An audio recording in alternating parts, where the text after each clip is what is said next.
अरब सागरीय अफवाह तंत्र। तो यहां पर एक बात का ध्यान देना, इधर अरब सागरीय अफवाह तंत्र की अपन बात करें तो ये आपकी क्या पड़ जाती है, अरब सागरीय अफवाह तंत्र जो नदियों का अपन उद्गम करेंगे, अरब सागरीय अफवाह तंत्र में आपको पहले से हमने बताया था कि कितना आता है कि आपका 16-17% जो है आपका अरब सागरीय अफवाह तंत्र के अंतर्गत आता है। अरब सागरीय अफवाह तंत्र में कौन कौन सी नदियां हैं उसके संबंध में अपन बात करें तो सबसे पहले हमारी कौन सी नदी आ जाती है, लूनी नदी आती है। कौन सी नदी पढ़ेंगे, एक तो लूनी नदी को पढ़ेंगे, उसके बाद में अपन पढ़ लेंगे पश्चिमी बनास नदी को। कौन सी नदी को पढ़ेंगे, पश्चिमी बनास नदी को पढ़ेंगे। उसके बाद में जो अगली नदी पढ़ेंगे उसका नाम रहेगा कौन सी नदी, साबरमती नदी। इसके बाद में जो अगली नदी पढ़ेंगे उसको अपन पढ़ लेंगे माही नदी। कौन सी नदी के बारे में पढ़ेंगे, ये 4 नदियां मुख्य रूप से अपन पढ़ेंगे अरब सागरीय अफवाह तंत्र के अंतर्गत। तो सबसे पहले हमारी हेडिंग कौन सी रह जाएगी, लूनी नदी। पहली कौन सी नदी है, लूनी नदी। सर लूनी नदी के संबंध में जब अपन बात करें तो लूनी नदी के संबंध में ध्यान रखिएगा कि इसका उपनाम क्या है। इसके उपनामों की अपन चर्चा करें तो सर इसको कहा जाता है, एक तो लवणवती नदी, इसको क्या बोला जाता है, लवणवती नदी कहा जाता है। सर एक इसका नाम बोला जाता है खारी तथा मीठी नदी, इसको क्या बोला जाता है, खारी तथा मीठी नदी इसको कहा जाता है। और एक यहां से ध्यान रखना, इसको कहा जाता है आपका अंतः सलीला। इसको क्या कहा जाता है, अंतः सलीला। क्वेश्चन एग्जाम में पूछा गया कि अंतः सलीला लूनी नदी को किसने दिया, तब आपको बताना सर इसका नाम दिया था कालिदास ने। इसका नाम किसने दिया था, कालिदास ने इसको क्या बोल दिया था, अंतः सलीला का नाम दे दिया। बात करते हैं दोस्तों इस लूनी नदी की लंबाई के संबंध में। बात करते हैं लूनी नदी की लंबाई के संबंध में, तो इसकी लंबाई कितनी पड़ जाती है तब आपको बता देना है। लूनी नदी की लंबाई के संबंध में जब अपन बात करें तो इसके संबंध में एक चीज आप देख लीजिएगा, एक इसके संबंध में ध्यान रखिएगा कि यहां पर हमने 3 नदियों की लंबाई के संबंध में ध्यान रखा था। एक हमने पढ़ा था घग्गर नदी को, एक हमने कौन सी नदी को पढ़ा था, घग्गर नदी को पढ़ा था। यानी कि एक नदी थी हमारी घग्गर नदी, और घग्गर नदी का 4-5-6 किलोमीटर नहीं था, तो यहां पर था आपका 4-6-5 किलोमीटर। इसके बाद में हमने आगे बात करी थी, तो यहां पर एक नदी पड़ती है जिसका नाम क्या है, चंबल नदी। जिसका नाम क्या है, चंबल नदी है, यहां पर ध्यान रखना। और चंबल नदी की कितनी, देखो 465 है क्या सर, हाँ जी देखो ये 465 है ना, इसको आप ऊपर से ये मिला दीजिएगा 965। कौन सा बन जाएगा, 965। 465 इधर कर दीजिएगा तो ये किसकी लंबाई बन जाएगी, चंबल की बन जाएगी। वहीं पर लूनी की बात करें तो सर ये बन जाती है 495 बन जाती है। कौन सी बन जाती है, 495 बन जाती है।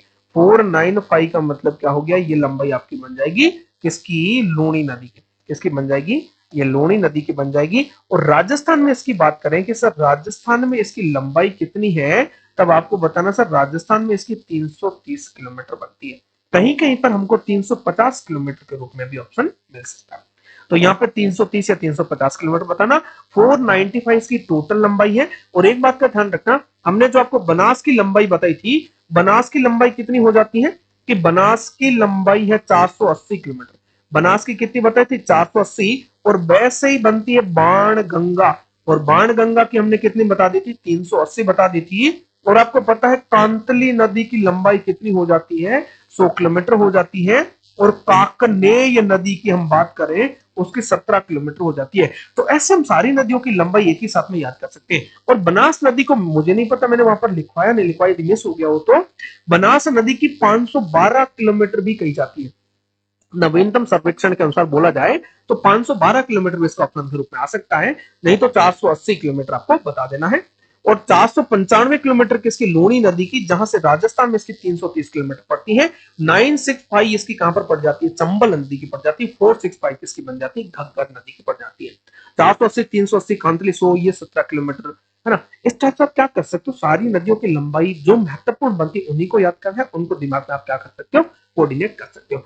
तो ये तो हमारी लूनी नदी की लंबाई के संबंध में हो गया, लूनी नदी का आपका उपनाम के संबंध में हो गया। अब बात करते हैं सर इसके प्रवाह के संबंध में कि ये प्रवाह कहां से होती है।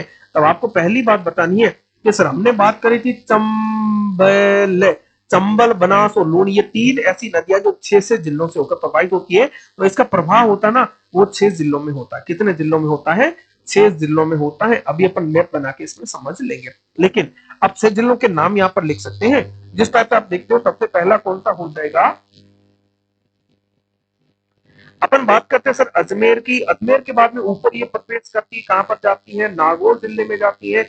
फिर नीचे आती है, पाली जिले में जाती है। पाली जिले के बाद में आगे इसका प्रवाह होता है जोधपुर जिले में। जोधपुर जिले के बाद में इसका प्रवाह हो जाता है बाड़मेर जिले में। और बाड़मेर जिले के बाद में इसका प्रभाव कहां पर हो जाता है, जालोर जिले में। और जालोर जिले के बाद में ये कच्छ के रण गुजरात में जाकर क्या हो जाती है, विलुप्त हो जाती है। तो ये तो था सर इसके प्रभाव के संबंध में। एक बार अपन मैप के सहायता से इसको समझ लेते हैं कि क्या पूरी कहानी इसके संबंध में बनती है। देखो, तो यहां अपन बात करते हैं सर, यहाँ एक पहाड़ियां पड़ती हैं जिसका नाम क्या है सर, अरावली की पहाड़ियां। अरावली की पहाड़ियों में अपन बात करें तो सर यहाँ जो पहाड़ी पड़ती है जिसका नाम है नाग पहाड़ियां अजमेर। नाम क्या है, नाग पहाड़ियां। नाग पहाड़ियां कहां पर है सर, ये नाग पहाड़ियां है अजमेर में। ओके, और इधर सर एक पहाड़ियां पड़ती है जिसका नाम है पुष्कर की पहाड़ियां। कौन सी है, पुष्कर की पहाड़ियां। और सर ये पुष्कर की पहाड़ियां कहां पर है, ये पुष्कर की पहाड़ियां सर पुष्कर अजमेर में है। ये कहां पर है, पुष्कर अजमेर में है। तो यहां से अपन बात करते हैं एक नदी का उद्गम होता है जिसका नाम क्या है। देखो, यह नाग पहाड़ियों से एक नदी का उद्गम होता है जिसका नाम क्या है, सागरमती है। ध्यान रखना, इस नदी का नाम क्या है, इसका नाम है सागरमती। इसका नाम है सागरमती। तो वहीं पर आपकी पुष्कर की पहाड़ियों से एक और नदी निकलती है जिसका नाम क्या होता है, ध्यान देना। यहां पुष्कर की पहाड़ियों से एक नदी और निकलती है जिसका नाम क्या होता है, जिसका नाम होता है सरस्वती नदी। इसका नाम होता है सरस्वती नदी। बात क्लियर हुई क्या, यानी कि आपका सागरमती नदी के रूप में इसका उद्गम होता है नाग पहाड़ियां अजमेर से। लेकिन एक स्थान है जिसका नाम है गोविंदगढ़। स्थान का नाम क्या है, गोविंदगढ़। स्थान का नाम है गोविंदगढ़। और ये गोविंदगढ़ कहां पड़ता है सर, गोविंदगढ़ पड़ता है अजमेर में। जब ये गोविंदगढ़ अजमेर में आती है तो यहां पर पुष्कर की पहाड़ियों से एक नदी इसमें आकर मिलती है जिसका नाम है सरस्वती नदी। और फिर यह नदी एक धारा के रूप में चलने का कार्य प्रारंभ करती है। फिर यहां एक धारा के रूप में चलती है, देख लीजिएगा, ये नदी आगे फिर इस प्रकार से चलने का कार्य करती है। अजमेर में, अजमेर के बाद में नागौर में जाती है, फिर पाली में हो गया, पाली के बाद में जोधपुर हो गया, जोधपुर के बाद में अपना बाड़मेर हो गया, जालोर हो गया, फिर अपनी कच्छ के रण में क्या हो जाती है, विलुप्त हो जाती है। तो यदि आपसे पूछा जाए इसके उद्गम के संबंध में बात करते हैं कि इसका उद्गम कहां से होता है, तब आपको बताना सर नाग पहाड़ियां अजमेर से इसका उद्गम होता है। कौन से नाम से होता है, तो सागरमती नाम बताना। और सर ये नदी अजमेर के गोविंदगढ़ तक जाती है। तब पुष्कर की पहाड़ियों से एक नदी चलकर आती है जिसका नाम क्या, सरस्वती नदी, जो इसमें आकर मिलती है। फिर उस नदी का नाम क्या हो जाता है, लूनी नदी हो जाता है। इसके बाद में गोविंदगढ़ अजमेर के बाद में इसका नाम क्या होता है, लूनी नदी नाम होता है। इसका नाम क्या होता है, लूनी नदी। ये तो इसके उद्गम के संबंध में था, अजमेर से उद्गम होता है। एक अजमेर जिला प्रभाग हो गया। अगला जो हमारा जिला है उसका नाम क्या बन गया, नागौर जिला हो गया। इसके बाद में अगला जो जिला है इसका नाम है पाली। इसका नाम है पाली। अगला एक जिला है जिसका नाम है जोधपुर। कौन से जिले से होती है, जोधपुर से। आगे जो जिला है इसका नाम है बाड़मेर। और इसके बाद में अगला जिला है जिसका नाम है जालोर। इसका नाम क्या है, जालोर। और इसके बाद में जब ये आगे नदी चली जाती है तो यहां पर ये आपका विलय हो जाता है कच्छ का रण। कहां पर इसका विलय होता है, ये कच्छ का रण गुजरात में विलय हो जाता है। कहां पर विलय होगा इसका, कच्छ का रण गुजरात में इसका विलय हो जाता है। यहाँ पर ये क्या हो जाती है, विलुप्त हो जाती है। सर यहाँ पर आपकी लूनी नदी विलुप्त हो जाएगी कच्छ के रण गुजरात में। इससे पहले जालोर से यहाँ पर प्रवेश करेगी। जालोर, बाड़मेर, जोधपुर, पाली, नागौर तथा अजमेर जिलों में प्रभाव होता है। सर आपका उद्गम की बात करें, नाग पहाड़ियां अजमेर बोला जाता है। वहां पर किस नाम से होता है, सागरमती बताना, सरस्वती मत बताना। सरस्वती की एक और धारा है जो पुष्कर की पहाड़ियों से आती, गोविंदगढ़ अजमेर में जो आकर मिलती है। उसके बाद में इन दोनों शाखाओं को संयुक्त रूप से क्या बोला जाता है, लूणी नाम से बोला जाता है। बात हमने लंबाई के संबंध में इसकी कर ली है, उद्गम की बात हो चुकी है, प्रभाव की बात हो चुकी है, विलय की बात हो चुकी है। अब बात करते हैं दोस्तों इसके किनारे पे बने शहरों के संबंध में, या कौन कौन से स्थान इसके पास में आते हैं, या कौन से बांध बनते हैं। तो सबसे पहले अपन बात कर लेते हैं बांध के संबंध में। सर एक बांध बनता है इस पर जोधपुर जिले में। जोधपुर जिले में इस पर एक बांध बना है जिसका नाम क्या है, पिचियाक बांध या जसवंत सागर बांध? पिचियाक या जसवंत सागर बांध, कौन सा बांध है? पिचियाक या जसवंत सागर बांध है। पूछा जाए कि सर ये कहां पर है तो बता देना कि जोधपुर जिले में अवस्थित है। कौन सी नदी पर है? लूनी नदी पर। एक बात करते हैं सर, यहाँ पर बाड़मेर में इस पर एक और बांध बना है जिसका नाम क्या है? जिसका नाम क्या है आपको पता होगा। एक हमने स्थान की बात करी थी जो आपका सिवाना में बनता है, जहां पर नाकोड़ा पर्वत या नाकोड़ा जी कहा जाता है। तो यहाँ पर जो बांध बना है जिसको कहा जाता है नाकोड़ा बांध। कौन सा बांध है? नाकोड़ा बांध। ये नाकोड़ा बांध कहां पर बना है? सिवाना बाड़मेर में। कहां पर बना है? सिवाना बाड़मेर में बना है। सिवाना बाड़मेर में जो बांध बना है उसका नाम क्या है? नाकोड़ा बांध। तो लूनी नदी पर दो बांध बने हैं। कौन सा बांध हो गया? एक तो पिचिया के जसवंत सागर बांध हो गया, एक जो बांध बना है उसका नाम क्या हो गया? आपका नाकोड़ा बांध हो गया। इसके बाद में अपन आगे की बात करते हैं। तो यहां पर कुछ स्थानों की चर्चा करते हैं जो उस नदी के किनारे पर अवस्थित है। पहली अपन बात करते हैं कि सर यहां से आते हैं तो बाड़मेर में इसके किनारे पर एक स्थान है जिसका नाम क्या है? इसका जो नाम है वो है आपका तिलवाड़ा। इसका नाम क्या है? इसका नाम है तिलवाड़ा। एक स्थान सर यहां पर बनता है जिसका नाम क्या है? बालोतरा। इसका नाम क्या बनता है? इसका नाम बनता है बालोतरा। ओके, तो अपन बात कर रहे थे एक स्थान बनता है जिसका नाम क्या है? बालोतरा। ये बालोतरा कहां पर है? तो आपको यहाँ पर ध्यान देना है, ये बालोतरा बाड़मेर है। इसके बाद में यहाँ पर जालोर हो गया और यहाँ पर इसका विलय हो गया। तो हम देखते हैं इसके संबंध में कौन कौन से मुख्य पॉइंट बनते हैं, कौन से पॉइंट हमें डिस्कशन करने हैं उसके संबंध में देखिएगा। सबसे पहले अपन जब बात करते हैं किसके संबंध में? तिलवाड़ा के संबंध में। तो एक बात का ध्यान रखना, ये जो तिलवाड़ा जो आपका स्थान है ये कहां पर बनता है? ये जो तिलवाड़ा है, तिलवाड़ा है आपका बाड़मेर में। और यहाँ पर क्या है तिलवाड़ा के संबंध में? तो यहाँ पर मल्लीनाथ जी का पशु मेला पड़ता है। यहाँ पर क्या है? पहली बात है कि यहाँ पर मल्लीनाथ जी का पशु मेला। और दोस्तों आपसे पूछा जाए कि राजस्थान का कौन सा सबसे प्राचीनतम पशु मेला है, तब आपको बता देना है मल्लीनाथ जी का पशु मेला राजस्थान का सबसे प्राचीनतम पशु मेला है। तो आपको कह सकते हो कि सर राजस्थान का प्राचीनतम पशु मेला, राजस्थान का प्राचीनतम पशु मेला कौन सा है, तब आपको बता देना है मल्लीनाथ जी का मेला। दूसरे तिलवाड़ा के संबंध में आपको बता देना कि सर यहां पर है आपकी तिलवाड़ा सभ्यता। यहां पर क्या है? तिलवाड़ा में तिलवाड़ा सभ्यता। और तिलवाड़ा सभ्यता सर कैसी है? ये आपकी मध्य पाषाण कालीन सभ्यता है। तिलवाड़ा मध्य पाषाण कालीन सभ्यता है। और दोस्तों एक बात का ध्यान रखना, ये जो तिलवाड़ा सभ्यता है ना, मध्य पाषाण कालीन सभ्यता है, बागोर सभ्यता जो थी हमारी भीलवाड़ा वाली उसकी समकालीन थी। यानी कि बागोर की समकालीन सभ्यता, यानी कि बागोर की समकालीन सभ्यता, ये बागोर की समकालीन सभ्यता, यानी कि बागोर भीलवाड़ा की समकालीन सभ्यता थी। इस बात का आपको ध्यान में रखना है तिलवाड़ा के संबंध में। तो उसके बाद में बात करते हैं सर बालोतरा के संबंध में। जो बालोतरा जो शहर है बाड़मेर में अवस्थित है और ये आपका लूनी नदी के पेटे से नीचे अवस्थित है। अगली बात इसके संबंध में करें तो आपको बताना है कि सर ये लूनी नदी के पेटे से नीचे अवस्थित है।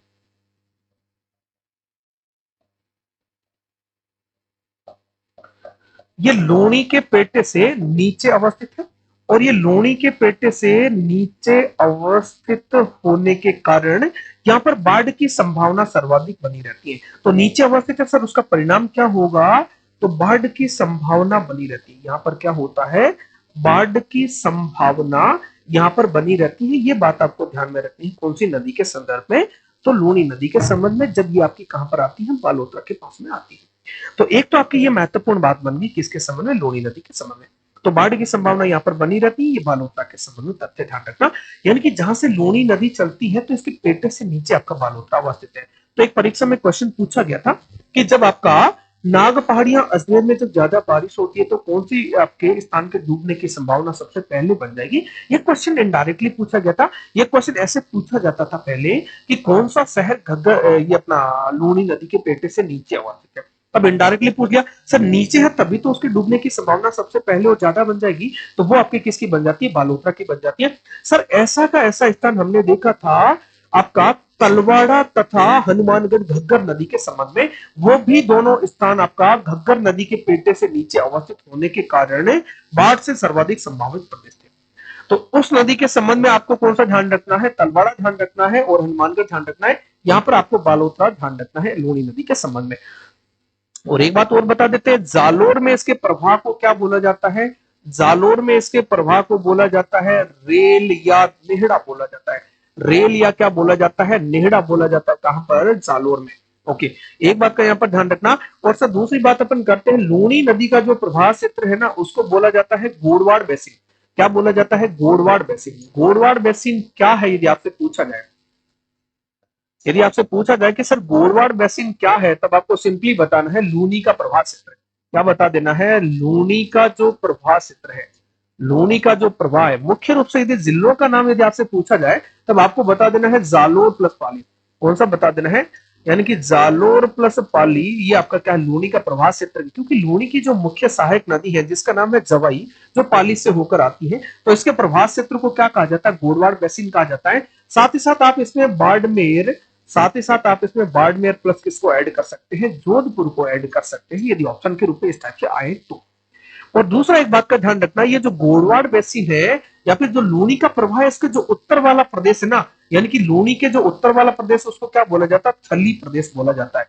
क्या बोला जाता है, थली प्रदेश किसका कहा जाता है, तब आपको बताना है लूनी प्रवाह का उत्तरी रेतीला भूभाग। लूनी प्रवाह के उत्तर में लिख दीजिएगा, लूनी प्रवाह के उत्तर में रेतीला प्रदेश कौन सा है, रेतीला प्रदेश, जिसको क्या बोला जाता है, जिसको थली प्रदेश बोला जाता है, जो रेतीला प्रदेश है। और ध्यान रखना, ये रेतीला प्रदेश जो है ना, वो किसी बालू का स्तूप का नाम नहीं है, थली। तो एक तो लूनी नदी के संबंध में सामान्य चर्चा होगी। अब अपन बात कर लेते हैं इसकी सहायक नदियों के संबंध में।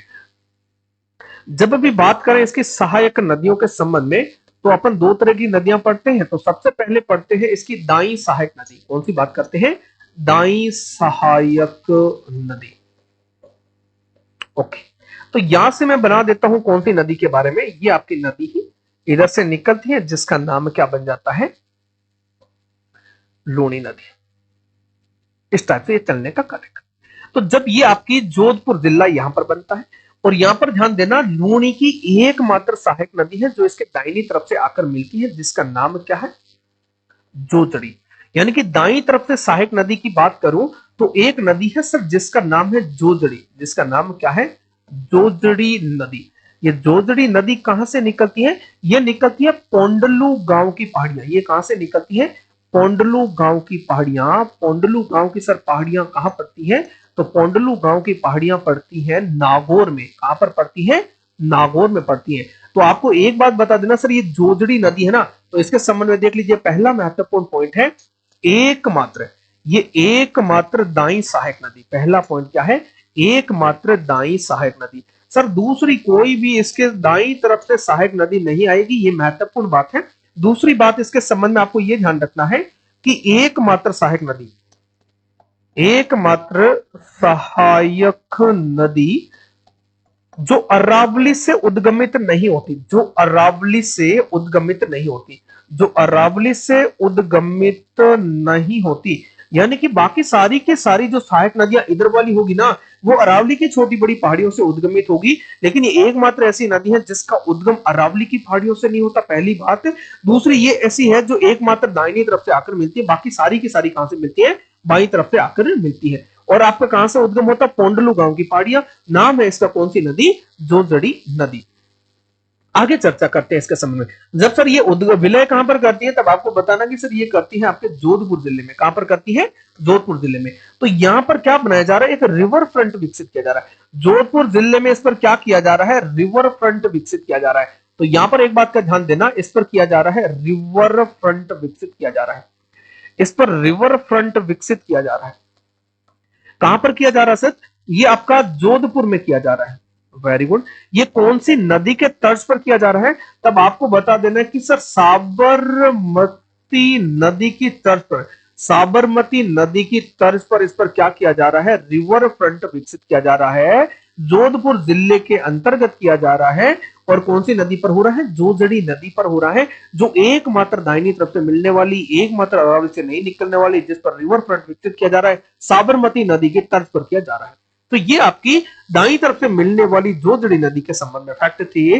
अब अपन बात करते हैं बाईं तरफ से मिलने वाली नदियां। अगेन मैं बना देता हूं यहां से ये अरावली पर्वतमाला, और यहां से मैं बनाता हूं, देखो अभी एक ही बनाएंगे कि यहां से कौन सी नदी निकलती हमारी, अरावली नदी को जिस तरीके से निकलने का कथन। ओके, एक बार इसको वापस बनाते हैं ताकि ऊपर बनाते हैं अपन को या सारी चीजें अपन आराम से मेंशन कर पाएंगे जिसके चलते। ओके, ये हमारी कौन सी नदी बन गई, लूनी नदी होगी। इसकी सहायक नदियों के संबंध में अपन बात करते हैं। जब बात करें सर इसकी सहायक नदियां, यानी कि जो इसकी बाई सहायक नदियां, जब बात आए सर बाई सहायक नदियों की, किसकी बात आए, बाई सहायक नदियां, तो यहां पर एक ट्रिक याद करना।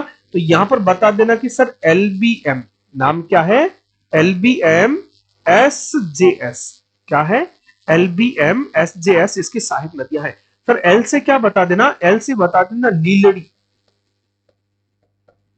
बी से क्या बता देना, बी से बता देना सर बांडी। एम से क्या बता देना, एम से बता देना मीठड़ी। एस से क्या बना देना, एस से बता देना सूकड़ी। और जे से क्या बता देना, जे से बना देना जवाई।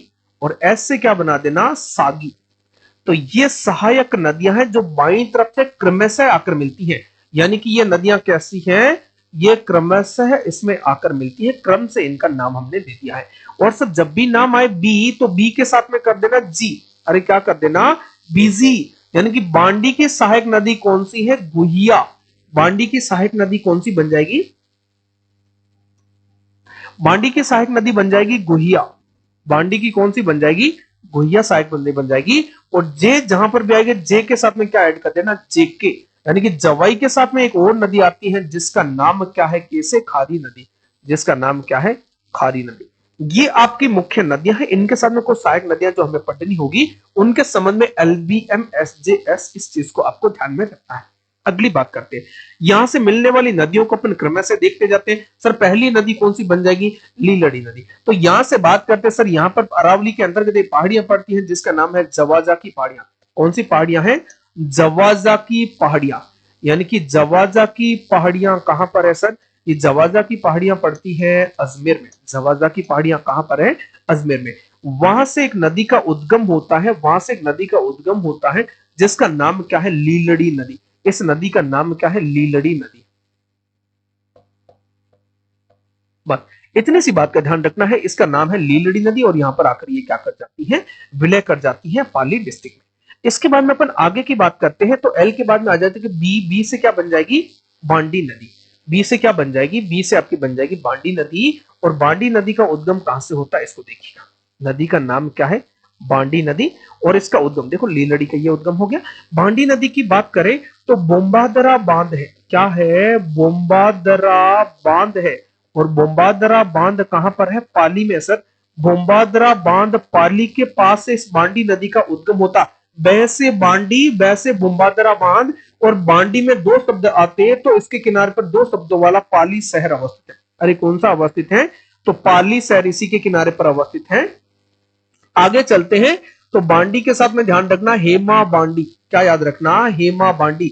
यानी कि हेमावास बांध जो इस पर बना है पाली में, हेमावास बांध बना है यहां पर पाली में। कौन से जिले में बना है, पाली जिले में इस पर बना है।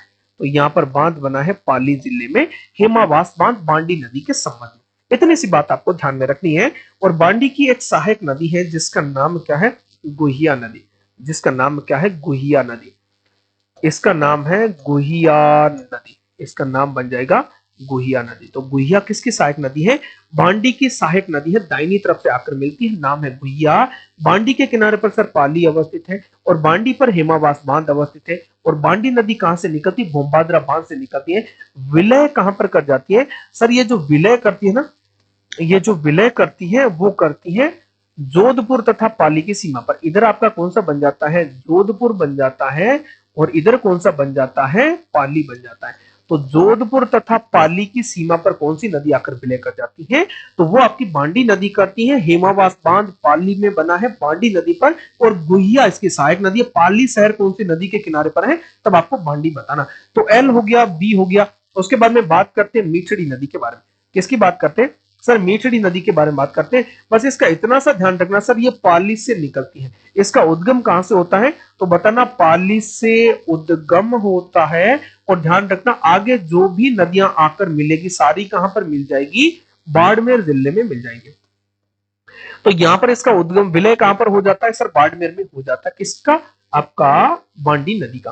तो बांडी के संबंध में आपने देख लिया। इसके बाद मीठड़ी की बात करें, जो मीठड़ी नदी के संबंध में इतना सा ध्यान रखना, बस मीठड़ी नदी का उद्गम पाली से होता है, बाड़मेर में आकर विलय होता है, एक सहायक नदी है। ये इतना महत्वपूर्ण बात, इसको ध्यान में रखना है। इसके बाद में आगे बात करते हैं सुकड़ी नदी की। सर बात करते हैं सुकड़ी नदी के बारे में। तो सुकड़ी नदी के संबंध में यहां से देखिएगा, एक नदी चलती है जिसका नाम क्या है, सुकड़ी नदी। ये हमने बना दिया सुकड़ी नदी।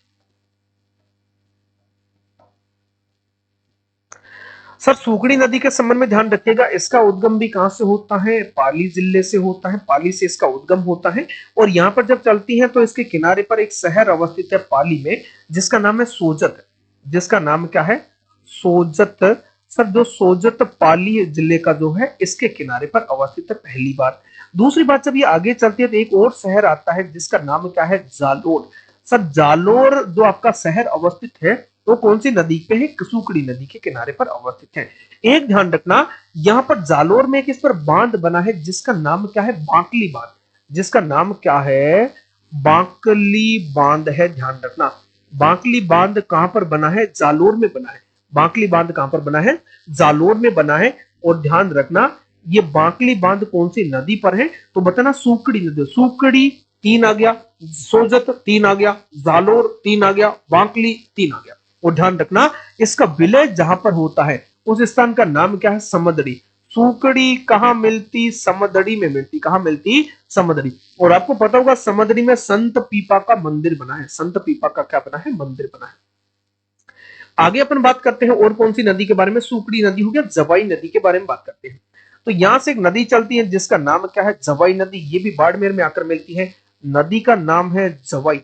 नदी का नाम क्या है, जवाई। सर जवाई नदी का उद्गम कहां से होता, तब आपको बताना सर, ये गोरिया गांव होता है। ये कहां से होता है, गोरिया नामक स्थान होता है। कहां पर, बाली तहसील पाली में, यानी कि पाली बाली में।